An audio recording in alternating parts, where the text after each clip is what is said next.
जो अभी आपने थंबनेल में देखा और हस्तमैथुन के लिए आपने ये देखा, मुझे आप तक सही जानकारी पहुंचाने के लिए कुछ उन चीजों का इस्तेमाल करना होगा जिनके पीछे आप हो।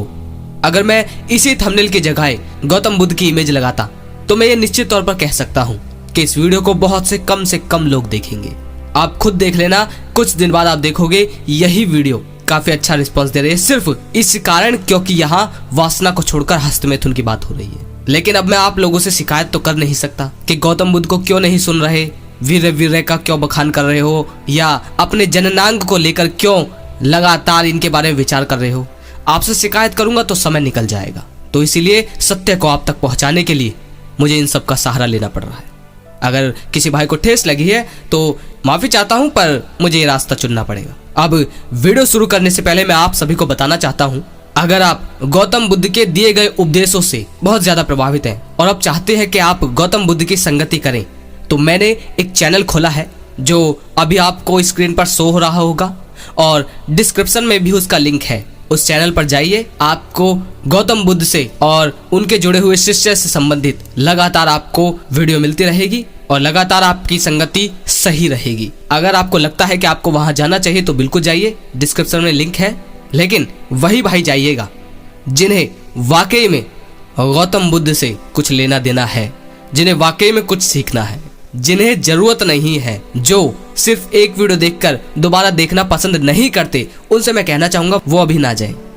सिर्फ वही लोग जाएं जो निरंतर संगत कर सकते हैं। तो आज की वीडियो शुरू करते हैं। एक ऐसी विधि जिसके द्वारा आप अपनी काम ऊर्जा को रूपांतरित कर सकते हैं। अगर आपके भीतर हर समय काम वासना से भरे विचार चलते रहते हैं और आप ब्रह्मचर्य का पालन करना चाहते हैं, आप अपनी सोच को शुद्ध करना चाहते हैं, तो यह कहानी आपको जरूर समझनी चाहिए।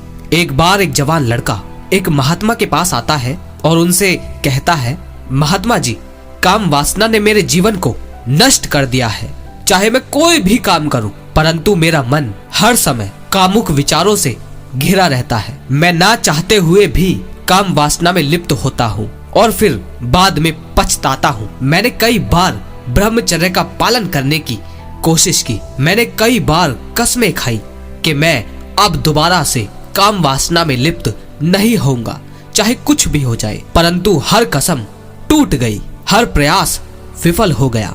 बड़ी ही आशा लेकर मैं आपके पास आया हूँ, कृपा कर मेरी समस्या का समाधान करें। वे महात्मा उस लड़के से कहते हैं, काम वासना एक ऊर्जा है जिसका कार्य है सृजन करना, परंतु यह ऊर्जा सृजन करने के साथ साथ व्यक्ति का विनाश करने के लिए भी सक्षम है। जब व्यक्ति काम ऊर्जा को ही अपने जीवन का केंद्र बना लेता है और उसी के चारों तरफ घूमता रहता है, तो यह निश्चय ही उसका विनाश कर देती है। काम ऊर्जा एक ऐसी शक्ति है जिसमें लिप्त होने के बाद व्यक्ति को कुछ और नजर नहीं आता। इसका यह अर्थ नहीं है कि काम वासना बुरी है और इसका यह भी अर्थ नहीं कि काम वासना अच्छी है। काम वासना बस उपयोगी है किसी कार्य के लिए, जैसे जल उपयोगी है प्यास बुझाने के लिए, ठीक इसी प्रकार यही काम वासना की वास्तविकता है। और जो व्यक्ति इस वास्तविकता को देख लेता है, उसी के भीतर काम वासना से ऊपर उठने की इच्छा पैदा होती है। तो अगर तुम इस वास्तविकता को देख चुके हो तो एक विधि है जिसके द्वारा तुम काम वासना से ऊपर उठ सकते हो, जिसके द्वारा तुम ब्रह्मचर्य का पालन कर सकते हो। वह लड़का कहता है, कृपा कर बताइए महात्मन, मैं तो बहुत दिनों से परेशान हूँ। वे महात्मा उस लड़के से कहते हैं, इस विधि को करने के लिए तुम्हें 3 चीजों की आवश्यकता है। पहली संयम, दूसरी निरंतरता, तीसरी दृढ़ संकल्प। इस विधि को लगातार 21 दिनों तक करने के बाद तुम्हें परिणाम मिलने शुरू हो जाएंगे। ये प्रयोग दिन में 2 बार करना है।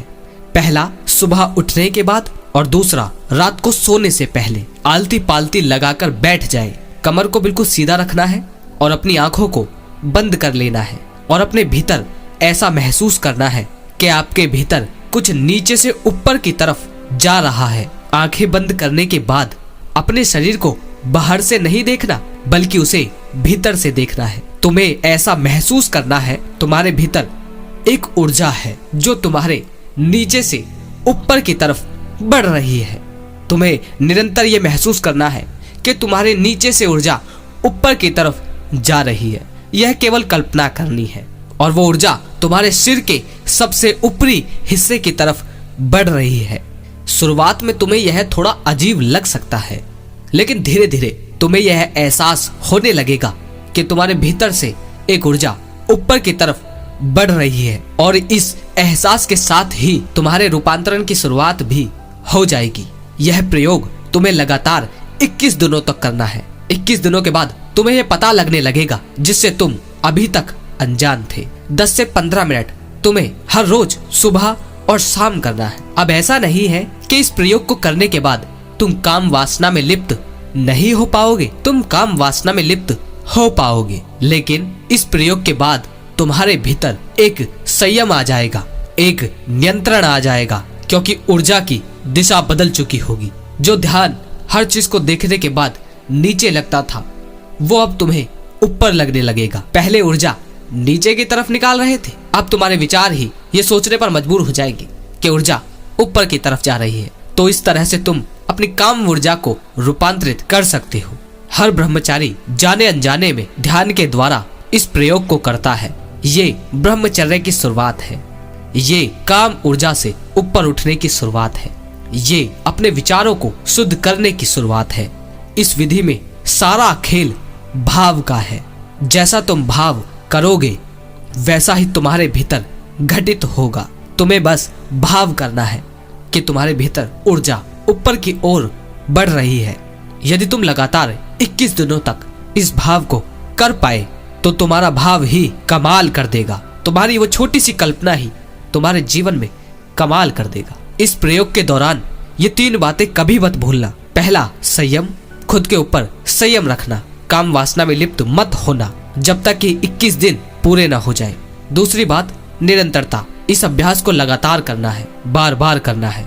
जो बातें कही उन्हें लगातार अपने जीवन में इस्तेमाल करना है और इसे बीच में छोड़ना नहीं है। तीसरी बात, दृढ़ संकल्प। दृढ़ संकल्प के बिना तुम इस अभ्यास को पूरा नहीं कर सकते। अब दोस्तों, मैं इस कहानी में बताई गई सभी चीजों को आपको बारीकी से बता देता हूं ताकि आपको वाकई में ये चीजें सही ढंग से आप पर इस्तेमाल हो सके और आपको लाभ पहुंचा सके। गहराई से समझना, क्योंकि यही अंधविश्वास भी है और यही गहरा रहस्य भी है। अगर आप अभी तक टिके हुए हैं, बहुत बड़ी बात है। अब ध्यान से समझना। यह शुरुआत में उन महात्मा ने पहले ही कहा है कि जब तक तुम इस वास्तविकता को नहीं देख लेते कि काम वासना सृजन का काम करती है, इसे बिल्कुल सहज रूप से लेना है। सृजन कि हाँ भाई, ये प्रकृति की एक देन है जिससे सृजन हो रहा है और हम नहीं थे तब भी हो रहा था और करोड़ों साल पहले भी था। तो सहज रूप से पहले देखना है कि ये काम ऊर्जा सृजन के काम आती है, इसके अतिरिक्त और कुछ नहीं। दूसरा, काम वासना ना बुरी और ना अच्छी है, इस बात को भी समझना है। अब जो इस बात को समझ रहे हैं वो जाकर अगर लगातार YouTube पर उन्हीं वीडियो पर क्लिक कर रहे हैं जिनमें कोई स्त्री नग्न है या आकर्षित करने के लिए कोई वस्तु है और वो देख रहे हैं, तो वो बहुत बड़ी गलती इसीलिए कर रहे हैं क्योंकि जब वो अंदर से मान बैठे हैं कि काम वासना, काम ऊर्जा सबके अंदर है और सहज है, तो फिर भी वो लगातार इन वीडियो को देख क्यों रही हैं? किन वीडियो को? उन वीडियो को जो आकर्षित कर रही है, जो समाज में बिछी हुई है, वस्तु, प्रोडक्ट, कुछ भी, उनको लगातार देखते रहो और अंदर ही अंदर ये कहते रहो कि काम वासना सहज है, स्वाभाविक है, तो ये चीजें काम नहीं करेगी। ध्यान देना, ठीक है। अब दूसरी बात पर आते हैं। इस कहानी में बताया गया कि काम ऊर्जा को नीचे से ऊपर की ओर बढ़ते हुए देखना है, ये विचार करना है, कल्पना करनी है। इसका अर्थ समझो। इसका अर्थ ये है कि जहां आपका ध्यान नीचे की तरफ था, अब आपका ध्यान चेतना की तरफ ले जाया जा रहा है। आप इस बात को गहराई से समझना। जो पुस्तक पढ़ने वाले लोग होते हैं उनका सारा फोकस, वो कहीं भी चल रहे हो कुछ भी, उनका सारा फोकस ऊपर की तरफ होता है। लेकिन वहीं आप कामुक इंसान को देखोगे तो वो कहीं भी हो, कुछ भी कर रहा हो, उसका ध्यान नीचे की तरफ ही रहता है। भले वो किसी सामने बात कर रहा हो लेकिन उसका ध्यान अपने जननांग पर ही होता है, अंदर ही अंदर। तो बात यहाँ है, चेतना के स्तर पर पहुंचना है। अब इस बात से ये मत समझ लेना कि तुम्हारी ये वाली इंद्री जागृत हो जाएगी, वो जागृत नहीं। यहाँ बात कही इसलिए गई है कि तुम चेतना के स्तर पर पहुंचो। स्वाभाविक तभी मान पाओगे जब अपने जीवन में स्वाभाविक मानते हुए कर्म करोगे। अब मान के चलो आपको टीवी में कोई नग्न स्त्री दिख रही है और आप लगातार उसे देख भी रहे हो और अंदर ही अंदर कह रहे हो नहीं ये स्वाभाविक है नहीं। अगर आपके लिए स्वाभाविक है तो स्किप करके आगे बढ़ो, लेकिन अगर आप उसे लगातार देख भी रहे हो और देखते ही जा रहे हो, स्किप नहीं कर रहे, तो स्वाभाविक कहने का भी कोई अर्थ नहीं निकलता, उसका कोई लाभ नहीं होने वाला। जिसके लिए अगर कोई चीज बोरिंग है वो तो उसे फेंक देगा ना, लेकिन अंदर ही अंदर कहते रहो ये तो बोरिंग है और उसे लगातार देखते रहो तो तुम तो उसके आदी हो गए। अगर जिसके लिए जो चीज बोरिंग होती है वो साइड कर देता है। ऐसे ही जो इस वास्तविकता को देख लेता है कि वासना बिल्कुल स्वाभाविक है, स्त्री और पुरुष के अंदर ये बिल्कुल प्राकृतिक और स्वाभाविक तरीके से जन्म से ही दे दी गई है, जो ये देख ले और तब कर्म करे। सामने कोई चीज आए तो सहजता से देखे कि स्वाभाविक है, आगे बढ़े, तब ही आप पर ये सब बातें बेहतर ढंग से काम करेगी। ऐसे ही अगर आप चेतना के स्तर के कर्म करते हो तो आप देखोगे कि जो ऊर्जा नीचे की तरफ जा रही थी, अब आप चेतना के स्तर पर जीने लग जाओगे, तब आपका ध्यान नीचे नहीं ऊपर होगा। इसीलिए प्रारंभिक रूप में ये क्रिया बताई गई है कि ये महसूस करना है कि ऊर्जा नीचे से ऊपर की तरफ जा रही है। अगर आप मेरी बातों से गहराई से समझ पाए हैं तो मेरा काम पूरा हुआ, और अगर नहीं समझ पाए हैं तो कमेंट में अपना सवाल लिखिए कि क्या ऐसा है जिसे आप नहीं समझ पाए। मैं कोशिश करूंगा आपको रिप्लाई देने की। और अगर आप गौतम बुद्ध की कहानियां सुनना चाहते हैं, उन्हें जीवन में इस्तेमाल करना चाहते हैं, तो जो मैंने चैनल खोला है उसे जाकर जरूर देखें। अगर लगे शेयर करने लायक तो शेयर जरूर कीजिए, और जो बात शेयर करते हैं हमेशा से करते हैं उनका बहुत बहुत आभारी हूँ। अगली वीडियो में फिर मिलते हैं मेरे भाइयों। जय श्री कृष्णा।